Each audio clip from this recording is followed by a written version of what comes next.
1, 2, 3 berhenti. Yang bergerak akan mati. Semua pasti pernah memainkan permainan ini saat kecil. Namun permainan kali ini justru berbeda. Waktu dimulai. Boneka yang besar mulai menghitung. Seorang pria berambut pirang melaju paling depan. Namun dia berdiri tidak seimbang. Kebetulan boneka itu berbalik. Nomor 324 dikeluarkan. Orang bodoh itu ketahuan. Ternyata orang yang bergerak akan membayar dengan nyawanya. Pria tampan di belakangnya ketakutan dan segera berlari mundur. Tapi dia tidak beruntung.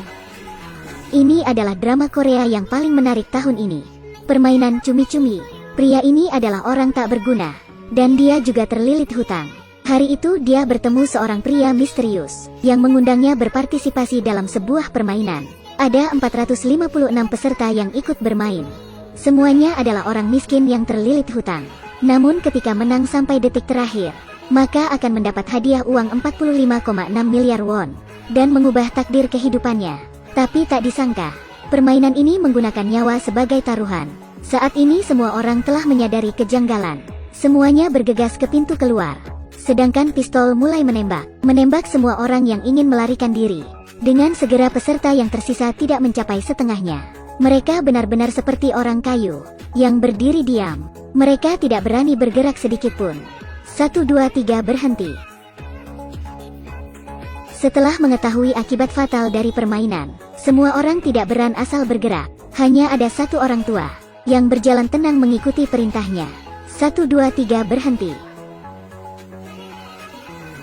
Namun seiring dengan berjalannya permainan, mereka dengan segera menyadari perintah boneka itu semakin cepat. Tidak tersisa banyak waktu untuk mereka. Sedangkan pria saat ini belum tersadar dari permainan. Di atas tubuhnya terdapat sebuah mayat yang membuatnya tidak bisa bergerak. Pemain berbaik hati di belakangnya berkata, "Kamu tidak bergerak seperti ini juga bukan solusinya. Sisa waktu permainan hanya 5 menit. Jika tidak mencapai garis final, maka nyawanya juga akan hilang." Dan memperkirakan boneka itu adalah perangkat yang mengandalkan deteksi gerakan. Jadi selagi bersembunyi di belakang orang, maka tidak akan dikenali. Tidak ada waktu lagi.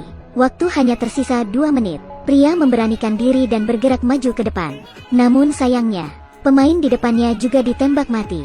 1, 2, 3 berhenti.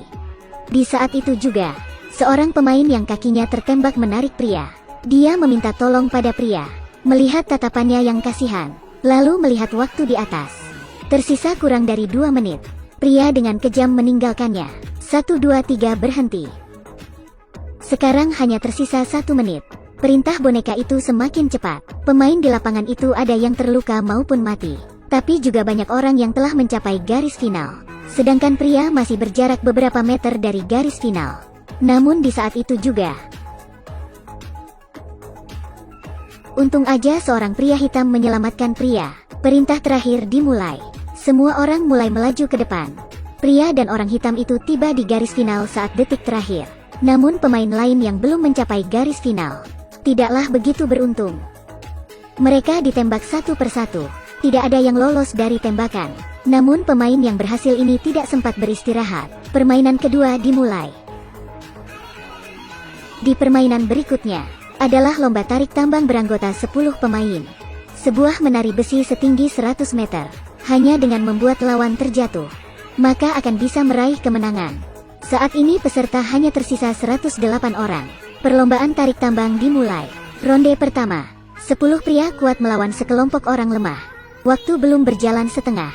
Kelompok orang lemah ini telah ditarik. Semua anggota tim itu meninggal. Ronde kedua giliran pria ini. Namun dia sangat sial. Karena di timnya terdapat 3 wanita. Dan 1 orang tua. Sedangkan yang akan mereka lawan adalah 10 pria kuat. Sialan. Mereka tampak sedih ketika berjalan ke lapangan. Karena mengira ini adalah permainan yang pasti kalah. Namun pria tua ini telah mengenali situasi ini. Jangan terlalu berkecil hati.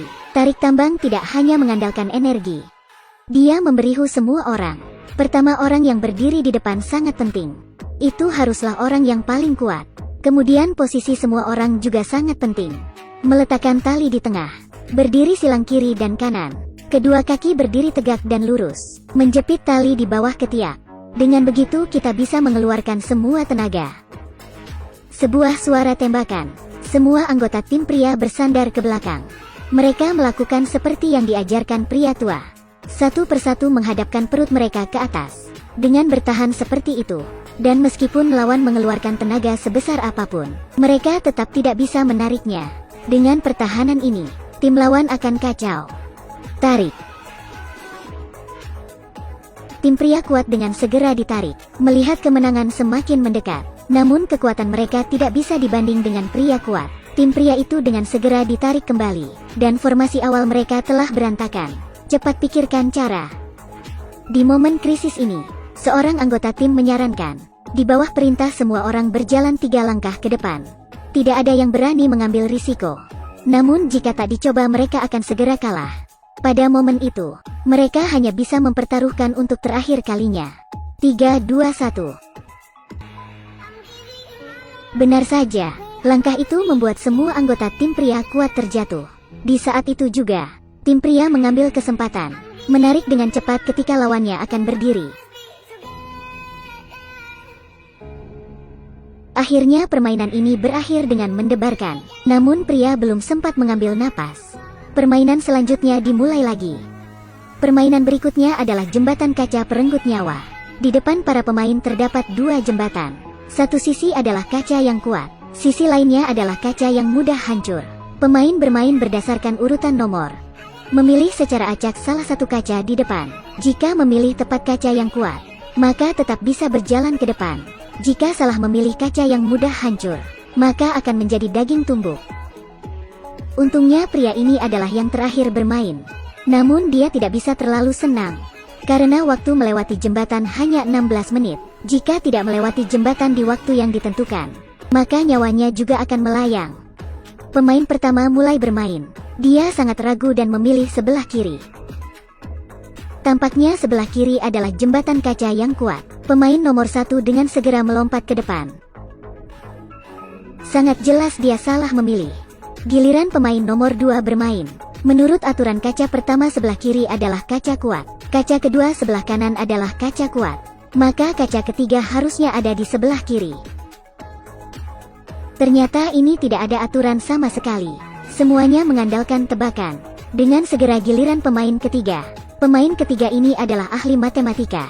Dia menghitung di depannya masih ada 15 buah kaca. Kemudian sesuai hitungannya, kemungkinan dia berhasil hanyalah 1/30.000%. Dia memberanikan berlari ke depan. Dengan sistem pengecualian pemain ketiga, pemain berikutnya dengan segera bisa berjalan ke depan. Tapi pemain nomor 4 ini sedikit lupa. Berikutnya sebelah manakah yang merupakan kaca yang kuat? Seorang wanita tua di belakangnya memberitahunya. Sepertinya sebelah kiri. Pemain nomor 4 yang polos itu benar-benar mempercayainya. Dia melompat ke depan. Ternyata sebelah kanan. Sekarang tersisa 11 pemain lagi. Pria itu berpikir dalam hati. Selama semua orang di depannya berjalan 1 langkah ke kaca yang benar, maka dia pasti akan menang. Tapi dia terlalu polos. Saat ini waktu tersisa 10 menit. Jika orang di depannya sengaja mengulur waktu, maka dia hanya bisa menunggu mati. Benar saja pria nomor 6 ini langsung berlutut di tempat, meminta petunjuk dari dewa. Pemain nomor 7 di belakangnya tidak sabar. Dia langsung bergegas ke sebelahnya. Kemudian pemain nomor 6 menangkapnya, dan melemparkannya ke kaca di depannya. Ternyata ini adalah rencananya. Memanfaatkan pemain di belakang untuk pengecualian diri. Ini bukan hanya permainan menguji nyali. Ini juga permainan yang menguji kemanusiaan. Terima kasih Tuhan. Kemudian satu persatu pemain berpergian. Ada yang mengkhianati, ada yang mendorong. Sedangkan waktu yang tersisa kurang dari 3 menit. Giliran pemain nomor 13. Dia membuat kaca selama 30 tahun. Hanya dengan melihat pantulan cahaya, dia dengan mudah bisa membedakan sisi mana yang merupakan kaca kuat. Jadi dia melangkah dengan benar. Pemain di belakang menyemangatinya. Namun di saat itu juga, penyelenggara melihat bahwa pemain itu curang. Dia langsung memadamkan semua lampu di tempat permainan itu. Sehingga pria ini tidak bisa mengamati. Waktu yang tersisa kurang dari 2 menit. Meskipun pria itu terus mengamati, tapi dia tidak lagi bisa membedakan kaca mana yang merupakan kaca kuat. Saya tidak bisa membedakan. Biarkan saya membantumu. Dorongan yang berkemanusiaan itu menyingkirkan kaca terakhir. Waktu yang tersisa kurang dari 10 detik. Tiga pemain yang tersisa hanya bisa berusaha melompat ke depan.